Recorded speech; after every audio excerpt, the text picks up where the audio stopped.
तो बहुत-बहुत good morning. इसमें हम लोग कुछ सवाल पढ़ेंगे और इसे पीडीएफ में सॉल्व करते रहेंगे।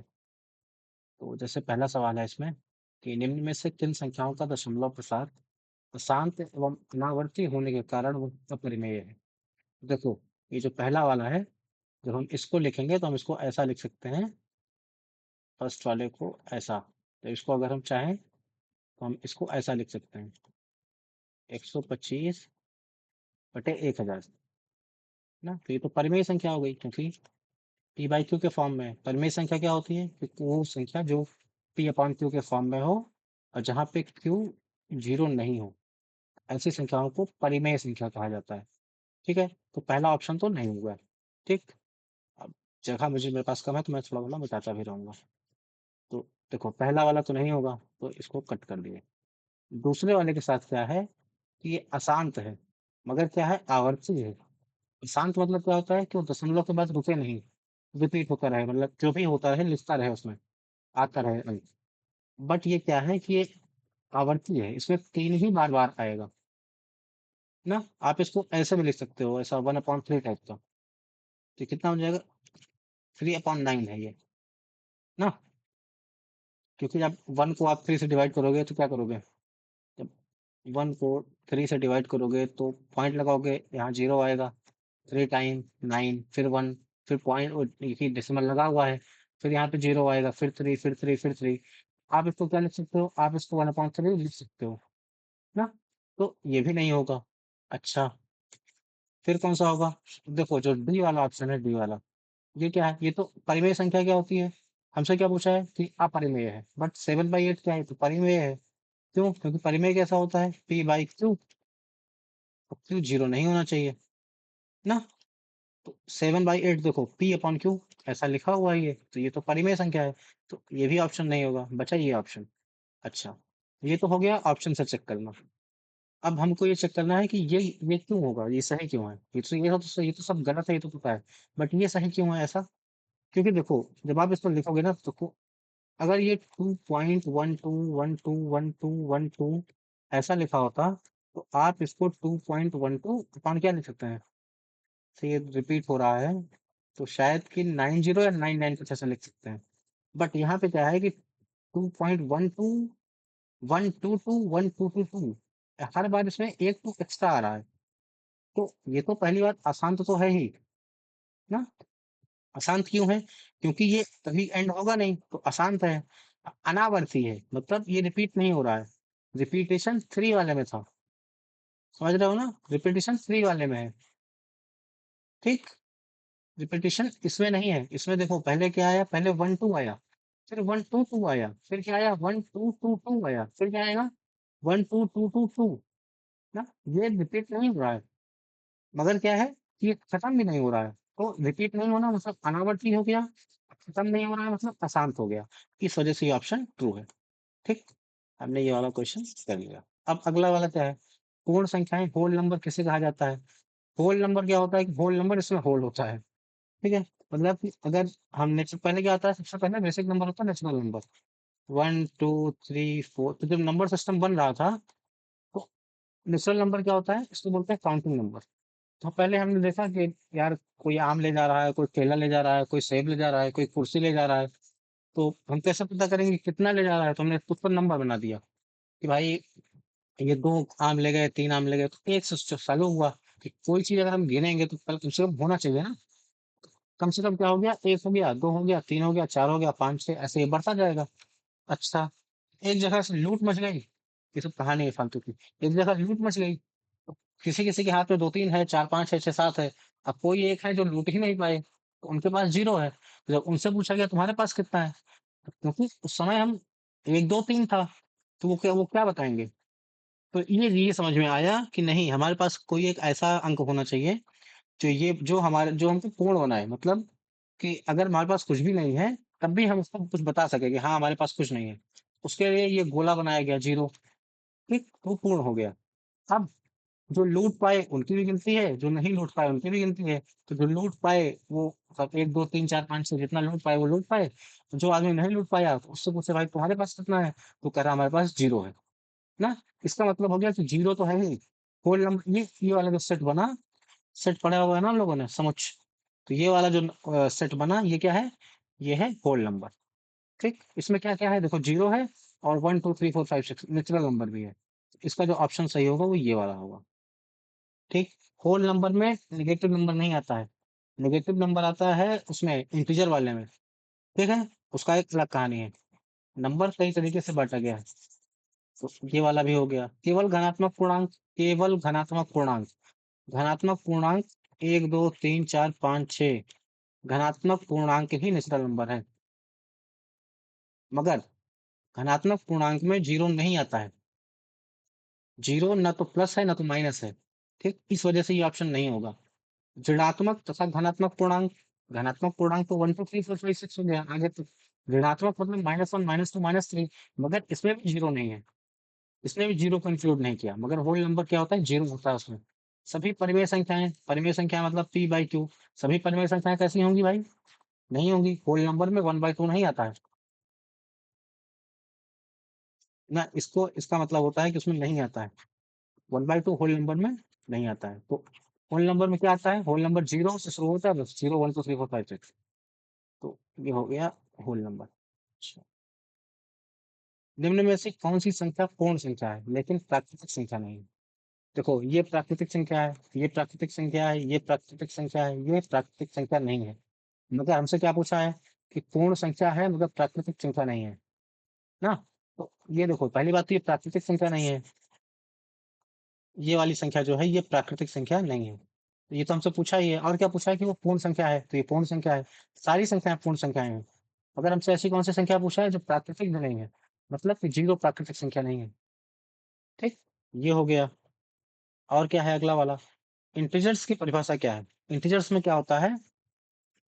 इंटीजर्स में क्या होता है? इधर से माइनस से शुरू करते हैं तो माइनस कहीं से भी याद हो, ऐसे आते जाओ, फिर -4 -3 -2 -1 0 1 2 3 4 5 6 ऐसा।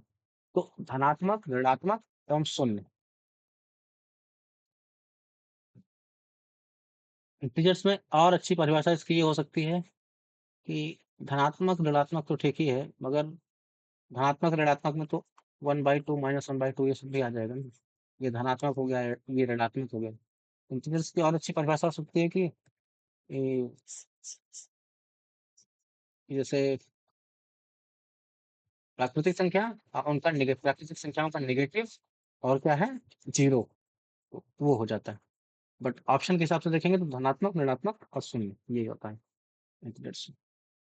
अगला क्वेश्चन है, रेशनल नंबर किसे कहते हैं? अभी बताया गया रेशनल नंबर क्या होता है, पी बाई क्यू।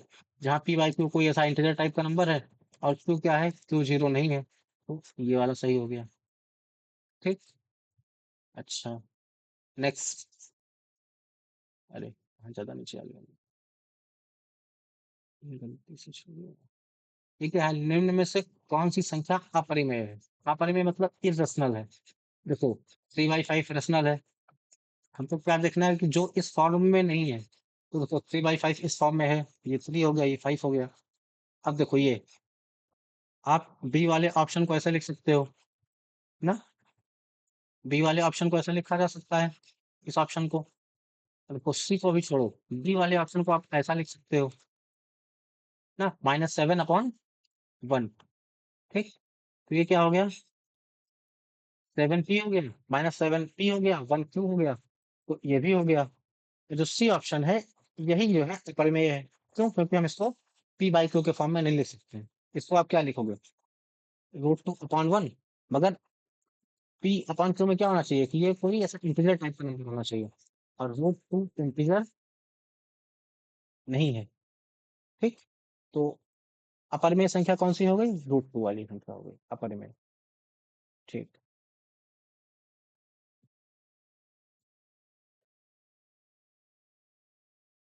अच्छा, और क्या है?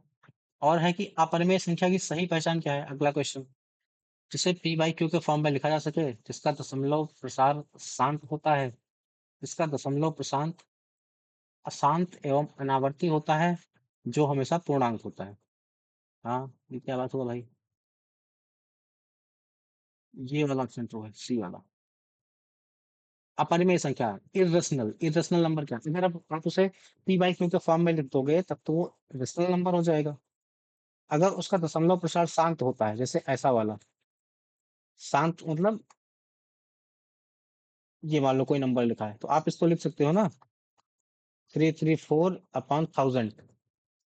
तो ये तो आप इसको लिख पा रहे हो पी बाई क्यू के फॉर्म में, तो ये तो परिमेय संख्या हो गई, अपरिमेय नहीं हुई। ठीक, तो ये अपरिमेय नहीं है। ठीक है, ये परिमेय हो गया, तो बी वाला ऑप्शन भी गलत हो गया। और डी ऑप्शन क्या है? जो हमेशा पूर्णांक होती है, जो हमेशा इंटीजर होती है। जैसे इंटीजर में 5 ले लो, तो आप 5 को लिख सकते हो 5/1। इंटीजर में -7 लिख लो, इसको ले सकते हो -7/1। ठीक, तो ये ऑप्शन भी गलत हो गया, ये भी गलत हो गया, ये भी गलत हो गया। और अभी अभी हम पहला वाला क्वेश्चन ही देखे थे कि उसमें क्या था, क्या पूछा था कि जो अशांत भी था, एग्जाम्पल था हमारे पास, अशांत भी था और अनावर्ती भी था, तो वो अपरिमेय संख्या हो गई। ठीक, और क्या है नेक्स्ट क्वेश्चन? वास्तविक संख्याओं, वास्तविक संख्याएं किसका समुच्चय है? वास्तविक संख्या क्या होती है? Real number. और रियल नंबर क्या होता है भाई? रियल नंबर वो नंबर होता है उसमें सबसे ज्यादा है, पॉजिटिव भी, नेगेटिव भी, फ्रैक्शन भी, इरेशनल नंबर भी, रेशनल नंबर भी। मतलब तुम जो भी नंबर, एक ऐसा नंबर लाइन बना लो, ऐसा, ये इधर से जाता हुआ, ये यहाँ पे जीरो है, इस पे जो भी नंबर आ रहा है सब इरेशनल है। इस पे √2 भी कहीं आएगा, 1 भी आएगा, 2 भी आएगा, 3 भी आएगा, इसी पे 7/5 भी कहीं आएगा, इसी पे -7/5 भी कहीं आएगा। ठीक है, तो वास्तविक संख्याएं किसका समुच्चय है? केवल परिमेय संख्याओं का। परिमेय संख्या मतलब पी बाई क्यू ना, गलत बात है। इस पे √2 भी आता है। केवल अपरिमेय संख्याओं का मतलब केवल इरेशनल नंबर का नहीं। वास्तविक संख्याओं में तो जीरो भी आता है, 1 भी आता है, 2 भी आता है, ये सब तो परिमेय संख्या है। तो ये भी गलत हो गया, ये भी गलत हो गया ना। अच्छा, अभी दो ऑप्शन और ऊपर लिखा है, तो दो ऑप्शन और क्या है? ये है दो ऑप्शन, ये परिमेय एवं अपरिमेय दोनों संख्याओं का, अब केवल पूर्णांकों का। तो रियल नंबर्स में क्या होता है? केवल क्या पूर्णांक आते हैं? 1, 2, 3, 4, इधर -1, -2। ये तो गलत बात है ना, केवल पूर्णांक नहीं आते हैं, उसमें डेसिमल वाले नंबर भी आते हैं। 0.5 भी तो रियल नंबर लाइन पे है ना, 0.5 मतलब हाफ। तो ये भी गलत हो गया, ये सही है। तो रियल नंबर, रियल नंबर किसका सेट होता है? सारे रेशनल नंबर का सेट और इरेशनल नंबर का सेट। ठीक, ये हो गया रियल नंबर। तो और देखो अगला, अभाज्य संख्या की सही परिभाषा क्या है? अभाज्य संख्या की सही परिभाषा क्या है? अभाज्य संख्या क्या होती है? प्राइम नंबर, जिसे आप केवल 1 से डिवाइड कर पाओ और खुद से डिवाइड कर पाओ, इसके अलावा किसी से डिवाइड मत कर पाओ। ठीक, तो इसका ऑप्शन ए ट्रू हो जाएगा। जैसे आप एग्जांपल ले लो 13, 13 को आप केवल 1 से डिवाइड कर पाओगे और 13 से डिवाइड कर पाओगे और किसी से डिवाइड नहीं कर पाओगे, तो ये क्या हो गई? ये अभाज्य संख्या हो गई। ठीक, और आप एग्जांपल ले लो 8, 8 को आप छोटे 2 से डिवाइड कर पाओगे, 4 से डिवाइड कर पाओगे, 8 से भी डिवाइड कर पाओगे, 1 से भी डिवाइड कर पाओगे। तो ये क्या हो गई? भाज्य संख्या। तो ये अभाज्य हो गई, ये भाज्य हो गई। तो इसका सही एग्जांपल क्या, सही डेफिनेशन क्या है भाज्य संख्या की? कि आप उसे केवल 1 से डिवाइड कर पाओ और उस संख्या खुद से डिवाइड कर पाओ, उसके अलावा किसी से मत डिवाइड कर पाओ। ठीक, अच्छा, अब बाकी जो है ये सब गलत है। जैसे इसमें लिखा है कि अभाज्य संख्या वो हो सकती है जो हमेशा विषम हो, तो 9 भी तो विषम है, बट 9 अभाज्य नहीं है। 9 को आप 3 से डिवाइड कर लोगे, 9 से डिवाइड कर लोगे, 1 से डिवाइड कर लोगे, समझे ना? तो ये गलत है, जो 2 से बड़ी हो। 2 से बड़ी तो 9 भी है, मगर 9 अभाज्य नहीं है, तो ये ऑप्शन भी गलत हो गया। जिसका केवल एक गुणनखंड हो, ये भी गलत बात है। एक गुणनखंड कैसे? 2 हो सकता है ना हमेशा? कोई भी नंबर के कम से कम 2 गुणनखंड तो होंगे ही, एक तो 1 और एक वो नंबर खुद। ठीक, चलो और देखो नेक्स्ट पे आते हैं।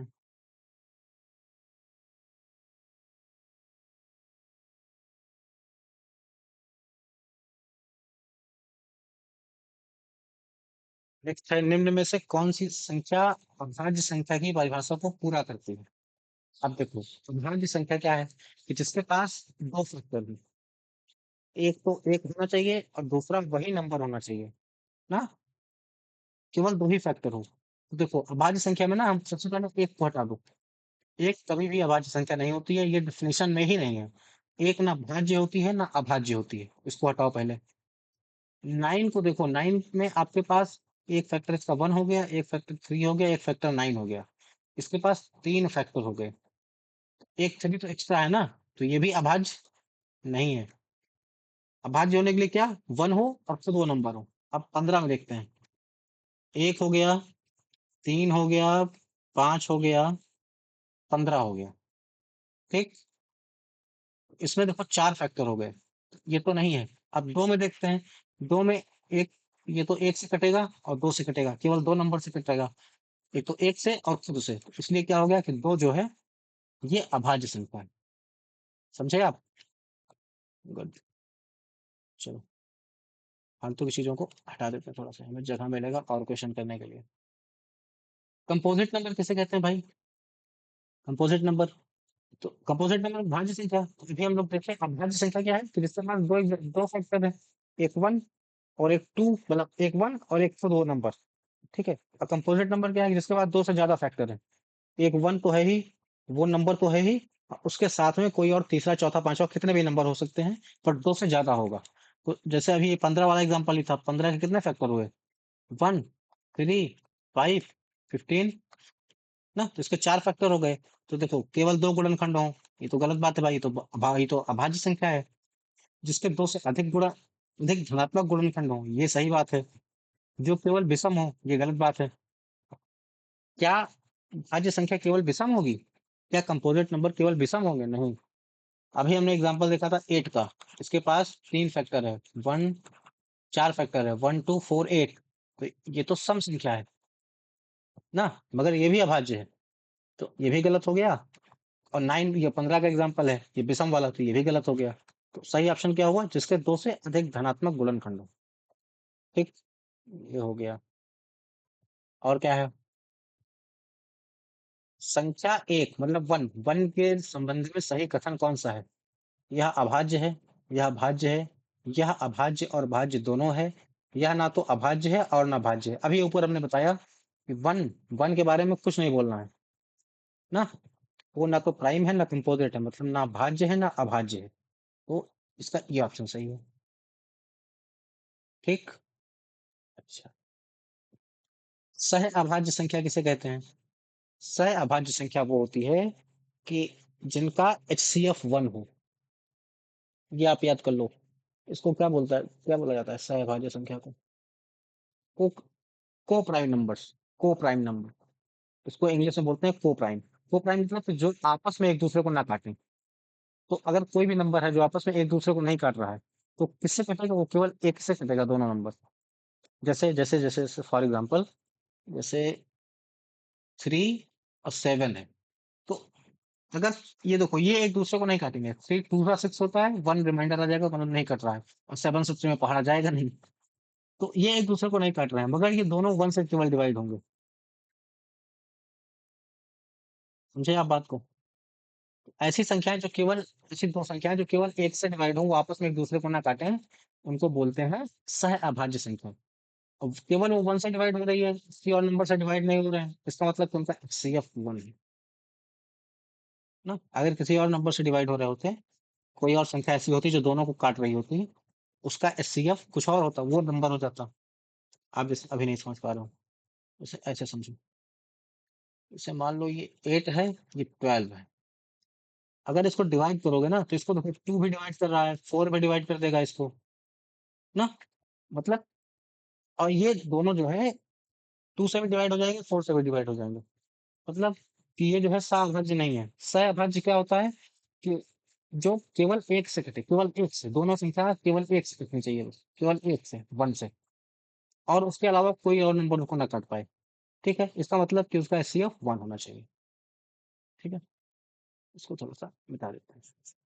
अब देखो, दो संख्याएं सम कहलाती हैं यदि वे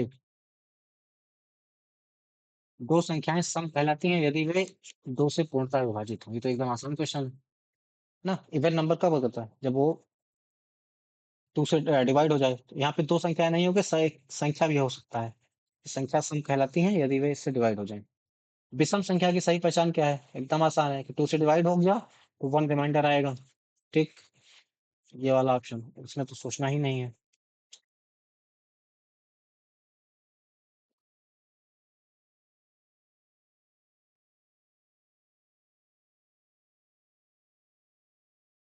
और देखो 15, फिर 16। जुड़वा अभाज्य संख्या किसे कहते हैं? जुड़वा अभाज्य संख्या किसे कहते हैं? वो अभाज्य संख्या है जो इनका अंतर एक होता है। जैसे जैसे हम्म, जैसे 3 और 5, मतलब एक उसमें गैप होता है। इसको अंतर तो वैसे 2 हो जाएगा, 5 से 3 डिवाइड करोगे तो माइनस करोगे तो 2 आएगा। और जैसे और जैसे क्या 5 और 7, और जैसे 11 और 13, और जैसे 17 और 19, इनके बीच का डिफरेंस 2 है, मगर इसके साथ क्या है? जुड़वा अभाज्य होना चाहिए। जुड़वा से आप समझोगे 2 हो गए, अभाज्य का मतलब अभाज्य होता है, तो अभाज्य तो होना ही चाहिए। साथ में जुड़वा हो मतलब उनके बीच का डिफरेंस 2 हो। जुड़वा से जुड़वा मतलब 2 होता है ना, तो ऐसा समझ लो कि उसके बीच का डिफरेंस 2 हो। तो ये इसमें क्या हो गया? सी ऑप्शन ट्रू हो गया। ये सब डेफिनेशन है, इसमें कोई ऐसा लॉजिक नहीं है। ठीक है। अच्छा, अब आगे, क्रमागत संख्याएं किसे कहते हैं? क्रमागत कॉन्जिक्यूटिव नंबर। क्रमागत होता है कॉन्जिक्यूटिव नंबर जो लगातार आए जा रहे हैं। तीन चार, तीन से चार, चार से पांच, पांच से छह, छह से सात, ऐसा। तो जिसमें क्या है, दो लगातार संख्याओं का अंतर एक है। ये एकदम आसान है। यदि डब्ल्यू पूर्ण संख्याओं का समुच्चय तथा एन प्राकृतिक संख्याओं का समुच्चय है, तो सही संबंध क्या है? अब देखो, ये समुच्चय का क्वेश्चन है। डब्ल्यू क्या है? पूर्ण संख्या है। तो देखो डब्ल्यू क्या है? 1, 2, 3, 4, 5, 6, ऐसा करते करते ये है। एन क्या है? 1, 2, 3, 4, 5, 6। आप अगर देखोगे तो पूरा जो पूरा का पूरा एन है वो डब्ल्यू के अंदर है वैसे पहले से ही ना। तो 1, 2, 3, 4, 5, 6, डब्ल्यू में क्या है? एक जीरो एक्स्ट्रा है। तो जो एन है इसको ऐसा लिखते हैं, एन है ये डब्ल्यू में है। ठीक, तो ये इसका सही तरीका है। तो जो छोटा वाला है उसको लिस्ट में रखो, जो बड़ा वाला है उसकी तरफ मुंह खोल दो इसका। ठीक, और इसका मुंह हमेशा ऐसा ही होता है, इसको आप ऐसा नहीं बनाओ। ऐसे बनाओगे तो कंफ्यूज होगे। तो ऐसा ऐसा बनाओ, जिधर मुंह खुला है उधर बड़े वाले को रखो, जिधर मुंह बंद है उधर छोटे वाले को रखो। ठीक, तो इसका सही ऑप्शन ये वाला है, बी वाला। अच्छा, एन बराबर डब्ल्यू, ये गलत बात है। क्यों? क्योंकि इसमें जीरो एक्स्ट्रा है डब्ल्यू में, एन में जीरो नहीं है। ठीक है, एन में एक तरह से अगर देखें तो कम नंबर है। हालांकि अगर आप बड़ी क्लास में आओगे तो फिर ये भी होता है कि दोनों में सेम नंबर है, क्योंकि दोनों खत्म ही नहीं हो रहे, इनफाइनाइट है, इनफाइनाइट है। तो मगर ये है कि एन डब्ल्यू के बराबर नहीं है। क्यों नहीं है? क्योंकि इसमें डब्ल्यू में जीरो है, एन में जीरो नहीं है। और एन इंटरसेक्शन डब्ल्यू, ये क्या होता है कि वो नंबर जो दोनों में होते हैं। तो दोनों में अगर आप देखोगे, दोनों में देखोगे तो 1, 2, 3, 4, 5, 6, इसका सही आंसर ये आ जाएगा अपने आप। क्योंकि 1, 2, 3, 4, 5, 6 ही बचेगा ना। इंटरसेक्शन में क्या होता है कि हम दोनों का उठा लेते हैं। वो जो नंबर्स दोनों में कॉमन होते हैं उसको लिख लेते हैं। तो अगर इसमें से कॉमन लिखोगे तो 1, 2, 3, 4, 5, 6, यही तो आएगा। ये क्या है? ये एन है। तो डी वाले का आंसर ये है। और सही ऑप्शन क्या है? सही ऑप्शन बी है। अब इसको मिटा लेते हैं ताकि हमको दिक्कत नहीं हो। अच्छा, और क्या है भाई नेक्स्ट वाला? निम्न में से कौन सा कथन अपरिमेय संख्याओं के लिए अनिवार्य रूप से सत्य है? ठीक है, अपरिमेय संख्या है ना। अपरिमेय संख्या, बस ऑप्शन पढ़ो, वे सभी ऋणात्मक होती हैं। गलत बात। अपरिमेय संख्या ये है, ये ऋणात्मक नहीं है। और क्या है? उनका दशमलव प्रसार अशांत एवं अनावर्ती होता है, ये सही बात है। ऑप्शन देख लेते हैं क्या कह रहा है। वे सभी पूर्णांक होती हैं, गलत बात है। ये अपरिमेय संख्या है मगर ये पूर्णांक नहीं है।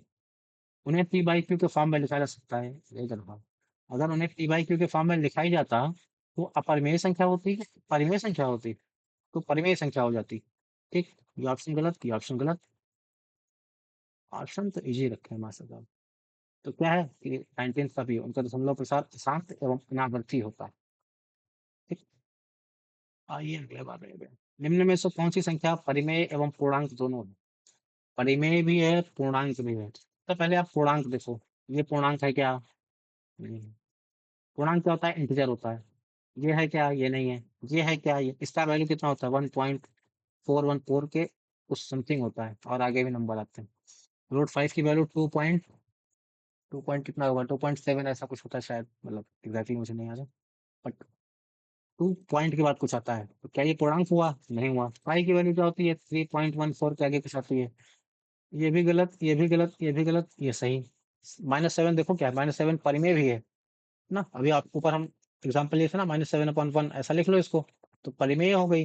अब पूर्णांक भी है ना, -7 इंटीजर है। ठीक। अब देखो, निम्न में से किस कथन से अभाज्य संख्या की सही पहचान होती है? निम्न में से किस कथन से अभाज्य संख्या की सही पहचान होती है? जिसमें ठीक दो भाजक हों, जिसमें ठीक दो धनात्मक भाजक हों, जो केवल दो से विभाजित हो, जो केवल विषम हो, ये वाला।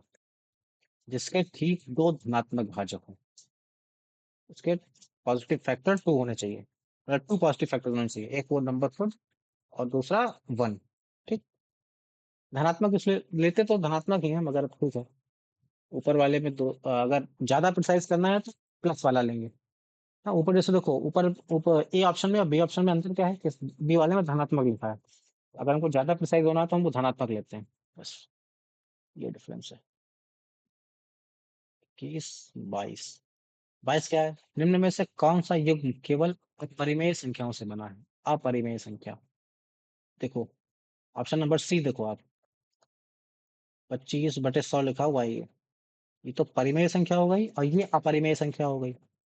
पाई क्या होती है? पाई होती है अपरिमेय। और 0.25 क्या है? ये परिमेय है, तो ये ऑप्शन गलत हो गया। ये देखो, ये क्या है? ये परिमेय है। ये क्या है? ये अपरिमेय है। रूट वाली संख्या अपरिमेय होती है, इसका मतलब ये है कि √9 अपरिमेय नहीं है। वो वाला जो और ज्यादा ना छोटा किया जा सके, √9 को आप 3 लिख सकते हो। हाँ, और एक बढ़िया बात, जो रूट होता है, इसका आंसर पॉजिटिव वाला होता है। -3 इसका आंसर नहीं है, इसका आंसर +3 वाला है। ठीक। कहीं ऑप्शन में अगर मान लो कि हम एग्जाम में दे दिए कि √25 का क्या आंसर होगा, एक ऑप्शन 5 है, एक ऑप्शन -5 है, एक कोई दो ऑप्शन 0 है, ये 3 है, इसका आंसर ये है, ये वाला नहीं है। ठीक। चलो, कौन सा युग्म केवल अपरिमेय संख्याओं से है? तो एक परिमेय, एक परिमेय, डी में भी होगी। बी में भी देखो, ऐसे ये वाला परिमेय है, पहला वाला, दूसरा वाला तो परिमेय है। ये गलत, ये सही ऑप्शन है, √2 और √3, क्योंकि उसको और छोटा नहीं कर सकते हैं। ठीक। 23। 23 क्या है? निम्न में से कौन सा समुच्चय संख्याओं के बढ़ते हुए व्यापक वर्ग को दर्शाता है? तो सबसे छोटा प्राकृतिक संख्या होती है, ये तो बात आप मान लो, क्योंकि प्राकृतिक संख्या 1 2 3 4 5 से शुरू होती है। अब प्राकृतिक संख्या कंटेन होती है पूर्ण संख्याओं में, जैसे अभी हमने बताया कि n is contained in w। ठीक। सबसे पहले कि जिसमें प्राकृतिक आगे नहीं लिखा है, उसको हम खत्म कर देंगे ऑप्शन। ये वाला ऑप्शन खत्म, ये वाला ऑप्शन खत्म। ठीक है। अब देखो, w में क्या होता है? 0 1 2 3 4 5 6 7 8। और जो पूर्णांक होते हैं, इंटीजर, इंटीजर को जेड से लिखा जाता है। इंटीजर में क्या होता है? इंटीजर में पॉजिटिव भी होता है और नेगेटिव भी होता है। कैसे होता है? मान लो -4, -3, -2, -1 0 1 2 3 ऐसा। ठीक। तो डब्ल्यू वाला तो पहले से ही जेड में है, तो यहाँ से क्या रिलेशन आया कि जो डब्ल्यू है, ये जेड में भरा हुआ है। मतलब प्राकृतिक संख्या है, जो पूर्ण संख्या में है, जो पूर्ण संख्या है वो पूर्णांक में है। आई बात समझ में? ठीक है। और जो पूर्णांक है, ये रेशनल नंबर में है। रेशनल नंबर को क्यू से दिखाया जाता है। हम्म। और जो क्यू है, ये रियल नंबर में है। अगर आप चाहो तो इसको कहीं लिख लो, ये वाला जो ये है, इसको आप कहीं लिख लो कॉपी में। और इसका जो है अर्थ भी लिख लेना साथ साथ में कि ये नेचुरल नंबर है, ये पूर्ण संख्या है, ये पूर्णांक है, ये रेशनल नंबर है और ये रियल नंबर है। ठीक, चलिए इसको थोड़ा मैं मिटा देता हूँ। तो अच्छा, अभी ऑप्शन तो हम लोगों ने टिक नहीं किया, तो ऑप्शन कौन सा सही होगा इसमें, देख के बताओ। प्राकृतिक संख्या पूर्णांक में है? नहीं, प्राकृतिक और पूर्णांक के बीच में पूर्ण संख्या है। फिर पूर्ण संख्या परिमेय है, परिमेय मतलब रेशनल, मतलब क्यों, और वास्तविक मतलब रियल, मतलब आर। तो ये वाला देखो, ये वाला रिलेशन है ना, सेम यही लिखा हुआ है। प्राकृतिक संख्या, पूर्ण, पूर्णांक, परिमेय, वास्तविक संख्या। ठीक, तो ये सही हो गया। अब इसको मैं मिटा देता हूँ क्योंकि हमको अगला वाला भी करना है। मैंने खोजा कि कहीं से जगह जगह वाला उसमें बना ले, मगर हो नहीं पाया, तो इसलिए पीडीएफ पे ही करना पड़ रहा है। ये देखो, ये बढ़िया सवाल होता है 24 वाला, ये मुझे भी नहीं आता था। ठीक है, इसमें क्या है, आपको देखना है, आपको पावर देखनी है। पावर को 4 से डिवाइड कर देना है। जैसे पहले हम एक एक संख्या का करेंगे ना, इसका करते हैं 23 की पावर 241, तो इसका पावर उठाए 241, इसको आप 4 से डिवाइड करोगे, पता है कितनी बार जाएगा, 6 बार ये जाएगा, एक पे कितना होगा, एक यहाँ रिमाइंडर आएगा, यहाँ पे जीरो आएगा। तो जो रिमाइंडर आया है इसकी जगह पे वो लिख दो बस, जितनी बार रिमाइंडर आया है।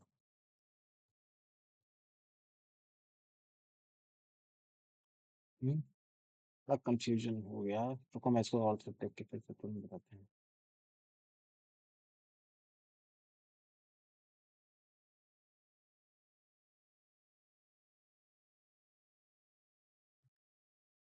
यार भाई देखो, हमें क्या करना है कि जो पावर है से 241 है, पहला वाला नंबर उठाए 23 टू द पावर 241, तो हमें लास्ट के दो डिजिट उठानी है 41, इसको हमको 4 से डिवाइड कर देना है। ठीक, जब आप इसको 4 से डिवाइड करोगे तो हमको केवल रिमाइंडर नोट करना है, इसका रिमाइंडर एक आएगा। ठीक, तो हम क्या करेंगे कि जो यूनिट डिजिट है, जैसे यहाँ पे 3 यूनिट डिजिट है, तो 3 के ऊपर 1 लगा देंगे। अगर रिमाइंडर 0 आ रहा है तो हम 3 के ऊपर 4 लिखेंगे, समझे, नहीं तो 3 के ऊपर केवल 1 लगा देंगे बस। अब देखो सेम यहाँ भी करेंगे, और देखो थोड़ी थोड़ी बात अगर हम ध्यान रखेंगे तो उससे भी हमारा काम हो जाएगा। उससे क्या काम हो जाएगा कि 5, अगर किसी नंबर के अंत में 5 है, उसे आप कितनी बार मल्टीप्लाई कर रहे हो, तो उसके अंत में 5 ही बचेगा, समझे।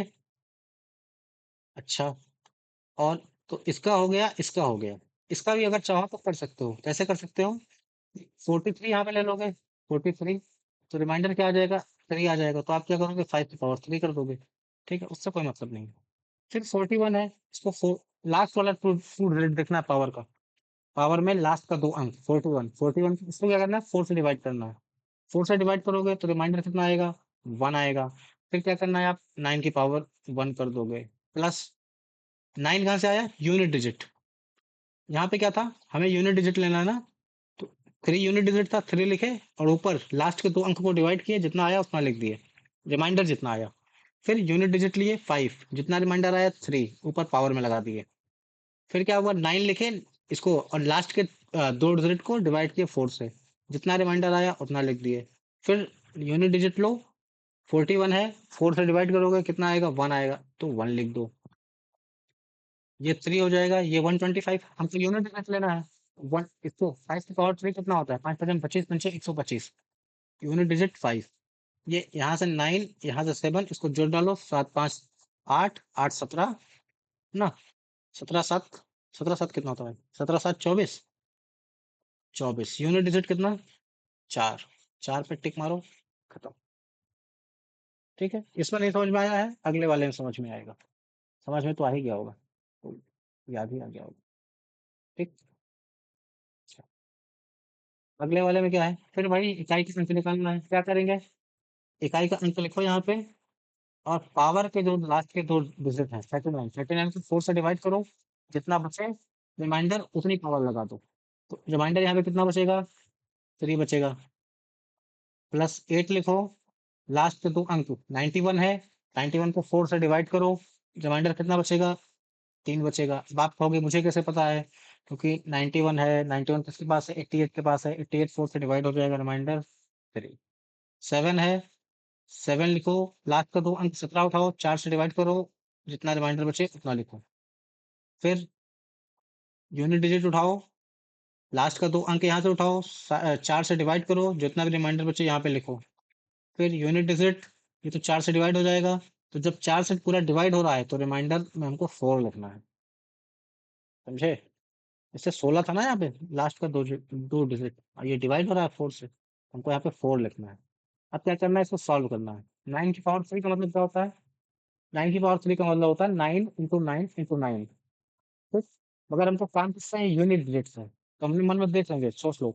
9 इंटू 9 इंटू 9, तो पहली बार 9 को आप मल्टीप्लाई करोगे, यूनिट डिजिट कितना होगा? 9 9 81, एक होगा। फिर इसको जितना आया है इसको फिर से 9 से मल्टीप्लाई करना है, तो यूनिट डिजिट कितना बनेगा? 9 बनेगा। ठीक। ऐसे देखो, 8 गुणे 8 है, 8 8 64, फिर 8 है, तो 8 से 32, 2 यूनिट डिजिट यहाँ से 2 बनेगा। ठीक, यहाँ से 7 ही बनेगा, 7 7 49, 9 बनेगा। अब फिर 8 को 4 बार करना है। ठीक है, तो यहाँ से क्या था? 8 8 64। ठीक है, फिर क्या होगा? 8 8 64 ना, और 4 16, तो यहाँ से क्या बनेगा? 6 बनेगा। ठीक, पहले यूनिट डिजिट 2 आया था ना, इसी में एक 8 से और गुणा कर दो, तो 2 गुणे 8 कितना? 16 होता है। यूनिट डिजिट 6 हो गया। अब इसको जोड़ डालो, 9 2 11 7 18, 18 9, 18 9 कितना होता है? 27। 27 से 37, 3, आंसर कितना हो गया? 3। यूनिट डिजिट केवल जोड़ रहे हैं, बाकी छोड़ो। 9 2 18 होता है, 9 2 11, एक आ गया, एक साथ कितना होता है? 8 होता है। 8 9 कितना होता है? 17, 7 7 7 7 6 13, 3, बस 3 हो गया आंसर। ठीक, इसी तरह हम पूरा पीडीएफ सॉल्व कर लेंगे। हमको करना क्या है? इकाई का अंक उठाओ, पावर को, पावर का लास्ट का 2 अंक उठाओ, 4 से डिवाइड करो, जितना भी रिमाइंडर आ रहा है वो उस पे जोड़ दो। अगर रिमाइंडर नहीं आ रहा तो 4 जोड़ दो। अब देखो यहाँ पे लास्ट का अंक उठाओ 2, और इसके लास्ट का 2 अंक उठाओ 6 और 4, ना 64 है, 64 4 से डिवाइड हो जाता है, यहाँ पे 4 लिख दो। नहीं डिवाइड होता तो जितना रिमाइंडर आता उतना लिखते। 8 है यहाँ पे, 69, 69 को आप 4 से डिवाइड करोगे, कितना आएगा? 4 का दाम 4, 2 9, 7 चौक 28, 1। ठीक है, प्लस 2 लिखो, 44, 44 4 से डिवाइड होगा, 4 लिख दो यहाँ पे। 6 लिखो, 6, लास्ट में 45, 45 में 1 रिमाइंडर आएगा। अब जोड़ डालो, 2 दूनी 4, दूनी 8, दूनी 16, यहाँ से 6 आएगा, यहाँ से 8 आएगा, फिर यहाँ से 6 आएगा, फिर यहाँ से 6 आएगा, 36 18, 18 8, 26, 6, यूनिट डिजिट 6 है। अच्छा हाँ, एक और भी तो है, ये वाला 32 वाला, इसको तो भूल गए थे। प्लस 2, लास्ट डिजिट 2 है इसका, और 14 है, तो ये क्या हो जाएगा? 2 हो जाएगा, तो 2 दूनी 4 ना। अब देखो यहाँ से फिर से जोड़ते हैं, 2 दूनी 4, दूनी 8, दूनी 16, तो यहाँ से 6 आएगा, यहाँ से 8 आएगा, यहाँ से फिर 6 आएगा, यहाँ से फिर 6 आएगा, यहाँ से 4 आएगा। अब आप इसको जोड़ डालो, 8 6 14, 36 18 ना, 18 18 4 22, 8 30, यूनिट डिजिट कितना? 0। ये हो गया यूनिट डिजिट। कौन सा कर रहे थे यार?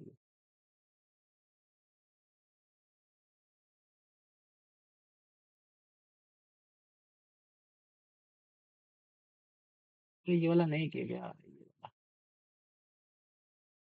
हाँ ये वाला तो भूल गया। चलो अच्छा, ये वाला कर लिया ना, इसमें यूनिट डिजिट 30 आया, ये वाला पूरा हो गया। ऊपर एक सवाल है सिमिलर है, इसको तो कर लो अभी, इसमें क्या है? 26 ही है ना, तो देख लेते हैं। देखो लास्ट में 1 है तो हमेशा इकाई का अंक एक ही आएगा, कोई इसमें सोचना ही नहीं है। कोई भी नंबर है इसके लास्ट में 1 है, उसको आप कितनी बार मल्टीप्लाई करो, लास्ट में 1 ही बचेगा। 1। ये क्या है? ये लिखा है 6 की पावर 8 लिखा है ना। 6 की पावर 8 कितना होता है? आप 6 को कितनी बार मल्टीप्लाई करो, लास्ट में 6 ही बचेगा, 6 6 36, फिर लास्ट में 6 आएगा, फिर आप उसको 6 से मल्टीप्लाई करोगे, फिर 6 6 36, फिर लास्ट में 6 आएगा, फिर ऐसे 6 आएगा, बस 6। अब 2 लिखो, अब 24 यहाँ पे लिखा था, 24 डिवाइड हो जाएगा, 4 लिख दो, फिर 8 लिखो यहाँ पे, 46 लिखो, 4 से डिवाइड करोगे तो कितना? 44 होगा, फिर 2 रिमाइंडर आएगा ना वहाँ पे, फिर क्या है? 5 है, फिर इसको आप 44 से 4 से डिवाइड करोगे 46 को, 2 रिमाइंडर आएगा। 7 और यहाँ पे 2 दूनी ये 16, ये 64, ये 25। इसके सारे जो है ये इकाई वाले अंक जोड़ डालो। 4 5 9, 9 6 15, 15 7 22, आंसर 2। ठीक। अच्छा, अब देखो इसमें क्या है। देखो ये बढ़िया सवाल है, ये वाला जो फैक्टोरियल वाला सवाल है। 28 नंबर में क्या है कि इसके हल में इकाई का अंक क्या होगा। आप देखो फैक्टोरियल क्या होता है कि अगर 3 फैक्टोरियल लिखा है तो इसका मतलब होता है 3 इंटू 2 इंटू 1। 5 फैक्टोरियल लिखा है इसका मतलब होता है 5 factorial into 4 factorial into 2 factorial into 1 factorial 1 ना। ये गलत लिख दिया मैंने। ये होता है अगर 5 फैक्टोरियल लिखा है तो इसका मतलब होता है 5 इंटू 4 इंटू 3 इंटू 2 इंटू 1। तो हमको उल्टा करते हुए सबको मल्टीप्लाई करते हुए लास्ट में 1 तक जाना है। ठीक है। अब देखिए अगर मैं आपको कहूँ कि ये जो नंबर लिखा हुआ है ये कहीं ऐसा होगा 1 factorial plus 2 factorial plus 3 factorial plus 4 factorial plus 5 factorial plus 6 factorial, और इसके आगे ऐसा बढ़ता चला जाएगा। अगर आप ध्यान से देखो तो 5 फैक्टोरियल को जब आप देखोगे इसमें क्या आएगा 5 इंटू 4 इंटू 3 इंटू 2 इंटू 1 ना। हम इंटू को डॉट से भी दिखाते हैं। ठीक है। अब आप देखो जब आप इसे गुणा करोगे ना तो इसमें 5 और 2 है, 5 और 2 मिलकर 10 बना देगा ना। 4 और 3 मिलकर 12 बना देगा, तो ये हो जाएगा 120। होगा कि नहीं होगा ना। तो इसका इकाई का अंक कितना हो जाएगा 0। समझ रहे हो। और इसके आगे क्या है 6 फैक्टोरियल है। अच्छा 6 फैक्टोरियल क्या होता है, 6 फैक्टोरियल में क्या होता है कि यहीं पे 6 मल्टीप्लाई हो जाता है, यहीं पे 6 मल्टीप्लाई हो जाता है तो यहाँ भी 6 मल्टीप्लाई हो जाता है, ये हो जाएगा 720। इसके भी इकाई के अंक में 0 है। और आप देखो तो आगे वाले सभी में 5 और 2 तो रहेगा ही। क्या जी ना, 5 और 2 तो रहेगा ना सब में। तो वो दोनों मल्टीप्लाई होकर 10 बनाएगा, और जैसे वो 10 बनाएगा तो बाकी सबके साथ मल्टीप्लाई होकर वो लास्ट में 0 बना देगा। समझे। इसका मतलब कि यहाँ से आगे ना, इसका मतलब कि यहाँ से आगे सारे वाले में इकाई का अंक कितना होगा 0। Are you getting my point और नॉट ना। सारे में इकाई का अंक हो गया 0। अच्छा, ये समझ में आया, नहीं आया तो हल्का सा पीछे करो, समझ में आ जाएगा।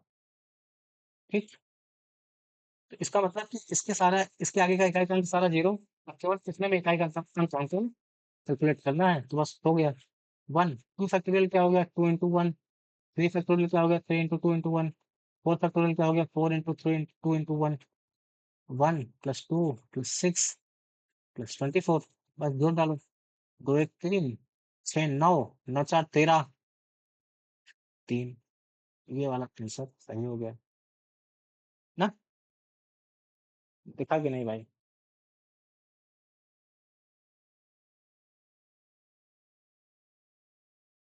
देखा ना। 5 फैक्टोरियल और 5 फैक्टोरियल के आगे वाले सारे फैक्टोरियल में 5 भी होगा 2 भी होगा। वो दोनों मिलकर 10 बनाएगा गुणा होने के बाद। जैसे वो 10 बनाएगा तो बाकी सारे नंबर के साथ से गुणा करके लास्ट में 0 बना देगा। तो यहाँ से क्या होगा इकाई का अंक उस सारों में 0 होगा। तो हमको 5 के पहले वाले में कैलकुलेट करना है बस। उसके पहले वाले में हमने कैलकुलेट किया तो 3 आ गया। ठीक है। अगर कहीं कैलकुलेशन में अगर मैं गड़बड़ी कर रहा हूँ तो करेक्ट कर लेना, ये नहीं कि मैं गलत ही सब सही पढ़ा रहा हूँ, मतलब हो सकता है गलतियाँ तो देख लेना अगर कहीं हल्का गड़बड़ हो तो। और फिर क्या है 29। 29 वाला बढ़िया सवाल है। कैसा बढ़िया सवाल है कि 37 के ऊपर है 400 फैक्टोरियल। इसमें इकाई के अंक में क्या होगा। हमने क्या जाना है कि हम यूनिट डिजिट को लिखेंगे, और जो भी यहाँ पे लिखा हुआ था उसको 4 से हमको डिवाइड करना है, और जितना भी रिमाइंडर आएगा, अगर रिमाइंडर आ रहा है तो वो रिमाइंडर लगा देंगे पावर में, अगर नहीं आ रहा है तो पावर में 4 लगा देंगे। क्या यही हुआ है। अच्छा, अब आप देखो 400 फैक्टोरियल जब आप लिखोगे तो आप कैसे लिखोगे 400 फैक्टोरियल। आप ऐसा लिखोगे क्या कुछ कि 400 इंटू 399 इंटू 398, ऐसे बीच में बहुत सारे नंबर। फिर यहाँ पे आप लास्ट में आप पहुंचोगे तो यहाँ पे लिखोगे 6 into 5 into 4 into 3 into 2 into 1 ना। अगर आप फैक्टोरियल को ऐसे लिखते हो, अब क्या बहुत लोग क्या करते हैं, फैक्टोरियल को ऐसे लिखते हैं, कैसे? अगर 5 फैक्टोरियल है तो इसको लिखेंगे 1 इंटू 2 इंटू 3 इंटू 4 इंटू 5। कई लोग सीधे लिखते हैं, बहुत लोग उल्टा लिखते हैं। आठ तो वही है, तो उसे मल्टीप्लाई ही करना है। जब आप 400 फैक्टोरियल को लिखोगे, 400 फैक्टोरियल, तो आप उसको ऐसा लिखेंगे 400 इंटू 399 398 इंटू ऐसा ऐसा करते करते सारे नंबर बीच में, इंटू 6 लास्ट में जब पहुंचोगे, into 6 into 5 into 4 into 2 into 1। अब आप अगर ध्यान दो तो ये एक इतना बड़ा सा नंबर लिखा हुआ है सबको मल्टीप्लाई करके, उसमें 4 का मल्टीप्लाई हुआ है ना, मतलब कि ये पूरा नंबर 4 से डिवाइड हो जाएगा। ये नहीं होगा क्या? जैसे अगर 5 इंटू 6 इंटू 3 इंटू 4 लिखा है, अब आप इसको 4 से डिवाइड करो, ये तो डिवाइड हो जाएगा ना। तो मल्टीप्लाई में 4 था तो आप डिवाइड करोगे, डिवाइड हो जाएगा। इसी तरह इस पूरे मल्टीप्लाई में 4 है, आप इसको 4 से डिवाइड करोगे तो डिवाइड हो जाएगा। मतलब कहने का अर्थ है कि रिमाइंडर नहीं बचेगा ना, रिमाइंडर नहीं बचेगा। कहने का अर्थ है कि हमको यूनिट डिजिट जो हमने लिखी हुई थी, यूनिट डिजिट हमने क्या लिखी हुई थी, 7। 7 के ऊपर हमको क्या लिखना है, 4, बस। अब इसको मल्टीप्लाई कर दो, 7 इंटू 7 इंटू 7 इंटू 7, 7 सत्ता 49 होता है। और क्या होता है, फिर 7 सत्ता 49 होता है, 9 9 81 होता है। तो वन यूनिट डिजिट का काम है, हम यूनिट डिजिट का मल्टीप्लाई करते हैं, हमसे मतलब ही नहीं है दूसरी चीजों से। 9 9 81 आंसर 1।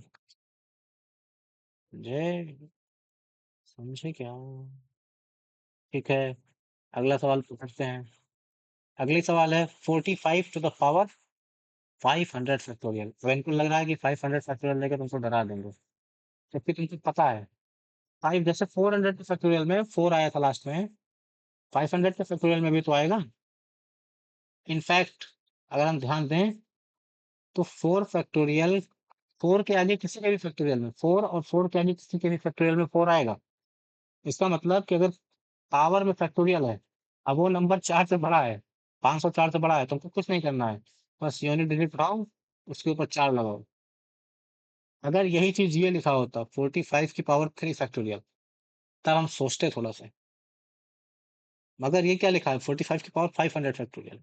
यही नंबर 45 की पावर 4 फैक्टोरियल लिखा होता, हम तब भी नहीं सोचते। हम क्या करते, यूनिट डिजिट उठाते, उसके ऊपर 4 लगाते, सिंपल। क्यों? क्योंकि पावर में तो जो है वो तो 4 का मल्टीपल ही लिखा है ना, तो 4 से तो डिवाइड हो जाएगा, रिमाइंडर 0। क्या लगाएंगे ऊपर, जब रिमाइंडर 0 होता है तो पावर में 4 लगाते हैं, खत्म काम।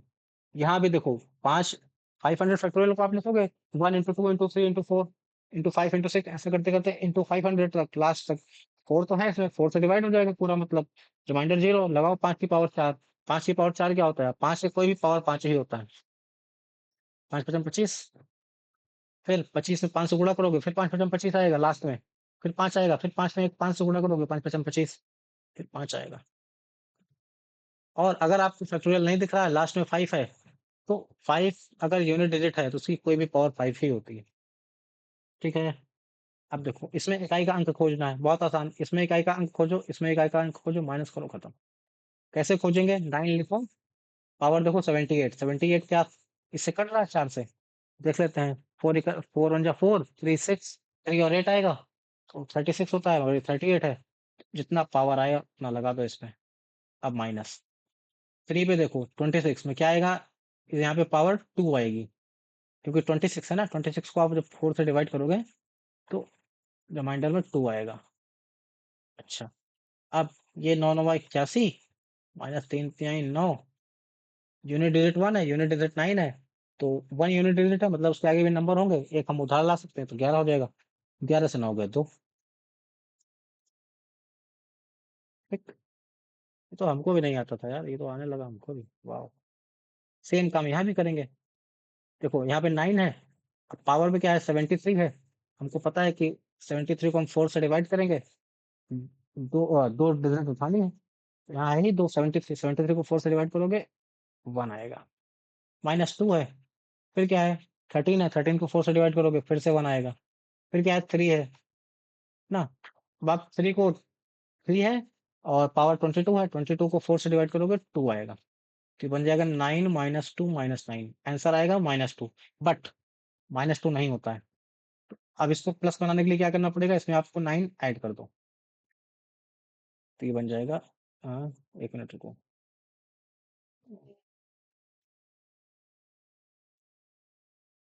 हाँ, नहीं, नहीं। अब प्लस बनाने के लिए इसमें 10 ऐड करना है, 10। प्लस बनाने के लिए 10 ऐड करना है। अच्छा, रुको, ऐसा समझते हैं इसको। तो जब ये यूनिट डिजिट है ना, ये सब तो यूनिट डिजिट है, ठीक है? तो ये 9 हो गया, ये 2 हो गया, ये 9 हो गया। अच्छा, अब आप देखो, जब आप 9 से 2 को माइनस करोगे तो यहाँ 7 आएगा, 7 माइनस 9। अब क्योंकि ये यूनिट डिजिट है 7, तो इसके पहले भी कोई नंबर रहा होगा ना, 10 से दहाई वाला, सैकड़ा वाला, ये सब सब तो रहे होंगे ना इससे आगे। तो हम क्या करेंगे, हम यहाँ से एक उदाहरण लाएंगे। हमको नहीं पता यहाँ क्या था, क्योंकि आगे नंबर तो रहा ही है। तो वहां से एक उदाहरण लाएंगे तो 17 बन जाएगा, 17 में से 8 9 9 जाएगा, 8 बचेगा। ये इसका आंसर हो गया। ठीक। अच्छा, नेक्स्ट क्वेश्चन। नेक्स्ट क्वेश्चन है 33 नंबर। 33 नंबर क्वेश्चन है कि 7, देखो वही करना है, हमको 7 उठाना है, देखना है 85 है। हम जानते हैं कि 85 को हम 4 से डिवाइड करेंगे, रिमाइंडर 1 आएगा। हम कैसे जानते हैं, क्योंकि 84 कट जाएगा 4 से। फिर उठाएंगे इसको, 53 है, 53 को 4 से डिवाइड करेंगे, फिर से 1 आएगा। 7 है, यहाँ 38 है, 38 को हम 4 से डिवाइड करेंगे, रिमाइंडर 2 आएगा। फिर देखो, ये 7 है, ये 8 है, 7 8 56, यूनिट डिजिट 6। 7 स्क्वायर है, 7 स्क्वायर कितना होता है 49, यूनिट डिजिट 9। फिर क्या होता है 9, 54, यूनिट डिजिट 4। ये आ गया आंसर। आई बात समझ में? एकदम इजी। ये एक से अंकों की संख्या है जो 3, 7, 13 और 37 से विभाज्य है। 2A और B ज्ञात करें। तो ये विभाजन करने वाला काम ये हम अगली वीडियो में करते हैं। तो तब आप ये वीडियो देखें। मजा आए तो लाइक शेयर सब्सक्राइब करो। तो तुझे महात्मा के आशीर्वाद से। चलो, बढ़िया पढ़ाई लिखाई करना है। और क्या है, अभी तो बहुत सवाल है इसमें, कितना पेज है? ये बहुत पेज है यार अभी। लोग 38 पे पहुंचे हैं, ये तो बहुत सवाल है इसमें, 137, 147। हम लोग कहाँ हैं? हम लोग हैं अभी 33 पे, हो देखो। तो 4 5 वीडियो बनवाएगा क्या ये? चलो ठीक है, देखते हैं।